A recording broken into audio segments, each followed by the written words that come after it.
느티나무 책방을 찾아주셔서 감사합니다. 느티나무 책방에서 첫 번째로 읽어드릴 책은 바로 이겁니다. 프레드릭 베크만의 에세이 나보다 소중한 사람이 생겨버렸다. 프레드릭 베크만은 스웨덴의 소설가입니다. 소설을 쓰기 전에 블로그에 글을 썼나 봐요. 근데 그때도 인기가 굉장히 많았대요. 그가 쓴 첫 번째 장편 소설은 오베라는 남자인데요. 이 소설이 이제 대성공을 거두면서 이름을 알리기 시작했고 본격적으로 소설을 쓰기 시작했죠.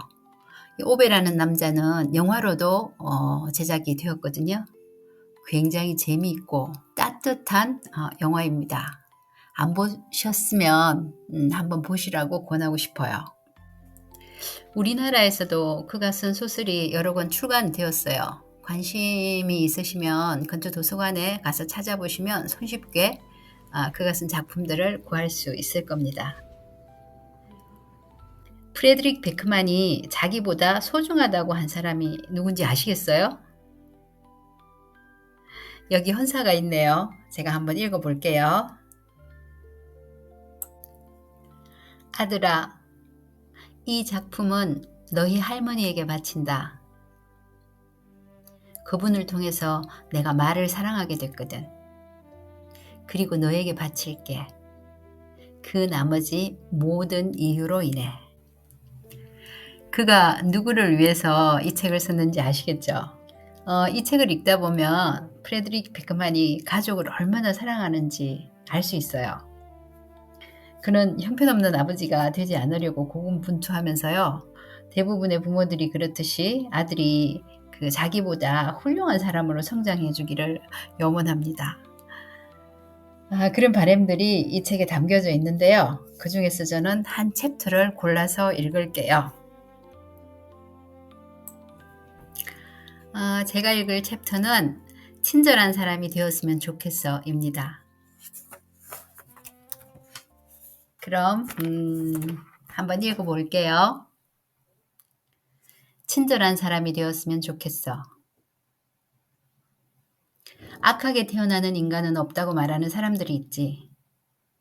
심지어 악한 사람은 없다고 말하는 사람들도 있고. 나는 학자가 아니기 때문에 그 문제에 대해 정답을 가르쳐 줄 수는 없다. 내가 아는 게 있다면 이 세상에는 나쁜 놈들은 존재한다는 것.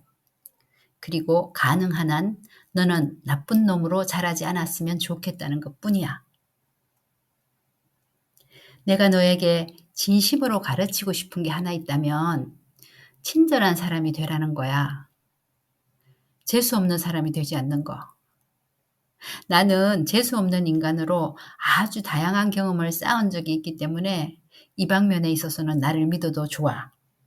나는 재수 없는 인간으로 지내기 박사학위가 있거든. 이 세상이 어떤 식으로 돌아가는지 아주 기본적인 사실을 설명하자면 다음과 같아.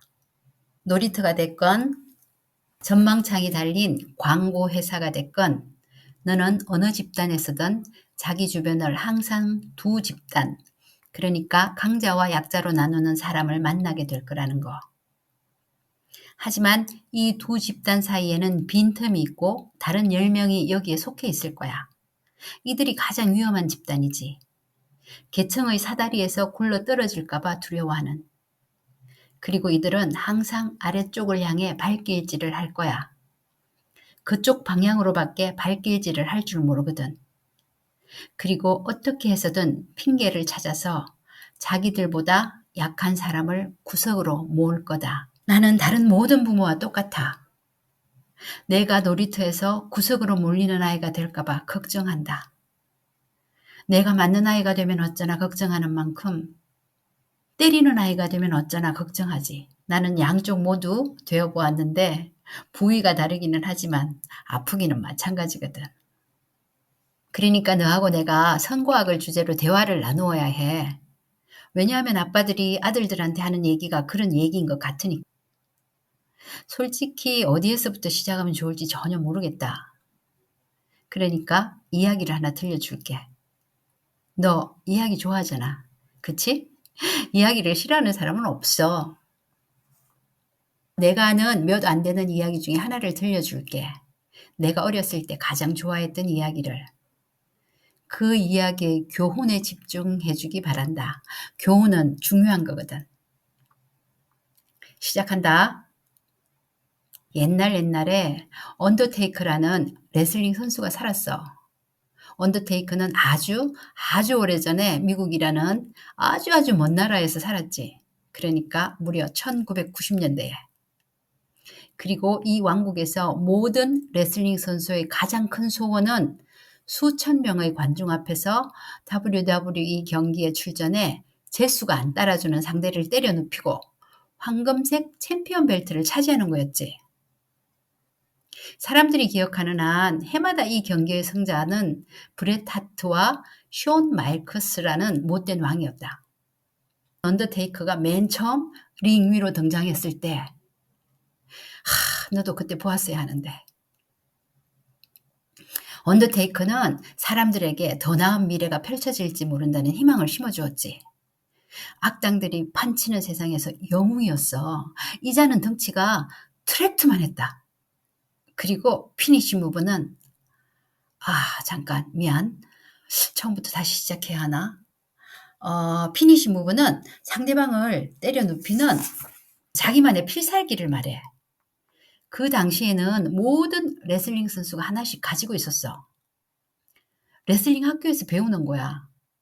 대항할 방법이 없는 펀치나 초크 홀드 같은 거, 탱크처럼. 아니면 불을 뿜는 탱크? 아니면 마침표? 끝? 구리구리 땡? 무슨 말인지 알겠지? 구리구리 땡을 이길 수 있는 건 없잖니. 근데 전 이 부분을 잘 이해를 못 하겠어요. 구리구리 땡이 뭐지? 그 시합이 끝나고 이렇게 땡 치는 그 한 회가 끝날 때마다 그건지 어떤지. 네.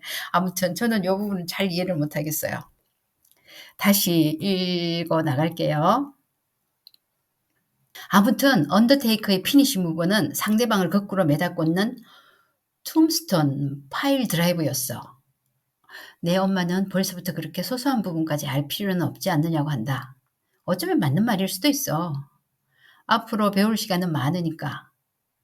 그런데 내 목에 뭐가 걸려서 내가 그걸 꺼내려고 너를 거꾸로 들었다가 잘못해서 떨어뜨렸다고 치자. 언더테이커의 피니시 무브가 그거랑 비슷했어. 일부러 그랬다는 것만 다를 뿐. 엄청 멋있었지. 그는 WWE 챔피언이 될 운명이었다. 너나 할 것 없이 언더테이커를 사랑했지. 그는 키가 크고 까무잡잡하며 잘생겼고 이두근은 랩을 새끼만 했어. 하지만 그 화려한 겉모습 아래에 엄울한 비밀을 간직하고 있었다. 그리고 어느 날 그의 과거에서 그림자 하나가 등장했지. 그의 배다른 형제 케인이. 케인의 부모님은 끔찍한 화재로 유명을 달리했고 다들 케인도 그때 죽은 줄 알았지. 하지만 그건 착각이었어. 얼굴에 심한 화상을 입었지만 목숨을 부지했거든. 그 안의 적의와 분노가 점점 자라났을 때 그를 해코지하고 싶어서 안달난 사람들이 거짓말을 했어. 그를 죽이려고 그의 형 언더테이커가 불을 지른 거라고 말이야. 그래서 케인은 정오심을 불태우며 복수하고 말겠다고 맹세했지.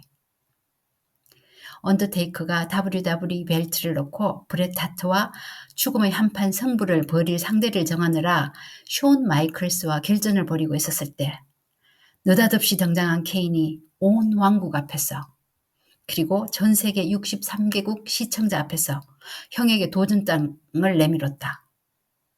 하지만 언더테이커는 동생과 싸우고 싶지 않았어. 그래서 누가 널 때리면 사람들이 권하는 방식으로 대응했지. 그냥 그 자리를 피해버린 거야. 그건 전혀 부끄러운 일이 아니다. 케인이 뒤에서 겁쟁이라고 외쳤지만 그건 틀린 말이었어. 겁쟁이는 케인이었으니까. 그걸 절대 잊지 마라. 언더테이커는 자기 동생 앞에서 주먹을 들지 않았다. 하지만 케인은 못된 깡패답게 그대로 포기하지 않았지. 언더테이크를 비웃고 깔아뭉갰다. 그를 찌질이 약골이라고 불렀고 또 뭐라고 했느냐면 너도 나이를 먹으면 알게 되겠지만 간단하게 설명하자면 남자와 여자가 다르게 쉬를 하는 방식과 연관이 있는 단어를 썼지. 케인은 복수를 하고 말 거라고 언더테이커의 시합마다 찾아가 결투를 신청할 거라고 공언했다. 그는 심지어 여러 번 링으로 뛰어들어 싸움을 걸었지만 언더테이크는 새끼손가락 하나 들어서 방어하지도 않고 그저 맞기만 했다. 방어를 했어야 맞는 거였을 수도 있는데 내가 무슨 얘기를 하려는지 알겠니? 내 말은 형제를 때려도 된다는 이야기가 아니야. 지금 이 시점에서는 그렇게 들릴 수도 있겠지만 생각해보니까 내가 훌륭한 예를 든 것 같지도 않네. 하지만 내가 하고 싶은 말은 뭔가 하면 때리는 쪽이 가장 강한 사람은 아닐 수도 있다는 거야. 맞서 때리지 않는 쪽이 가장 강한 사람이지. 알겠니? 봐봐. 언더테이커는 케인을 박살낼 수도 있었지만 그보다 마음을 넓게 쓰기로 했어. 살다 보면 너도 놀이터에서가 됐건 전망창이 달린 광고 회사에서가 됐건 승리를 장담하지 못하더라도 싸움을 거는 사람이 용감한 사람이 아니라는 걸 깨달았으면 좋겠다. 자기가 이길 걸 알면서도 참는 사람이 용감한 사람이지. 이야기가 또 딴 데로 새고 있구나. 아무튼 케인은 형과 싸움을 벌이려고 노력을 하고 또 했지만 언더테이커는 계속 거부했어. 매번 그냥 자리를 피해버렸지.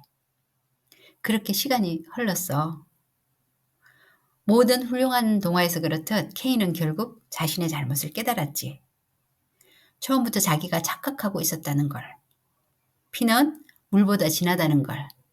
그래서 어느 어두컴컴한 날 밤 왕국에서 열린 레슬링 시합에서 언더테이커가 숀 마이클스와 디제너레이션 X에 소속된 그의 사악한 들러리 3명에게 매복 공격을 당했을 때 케인이 자기 형을 도우러 달려갔단다.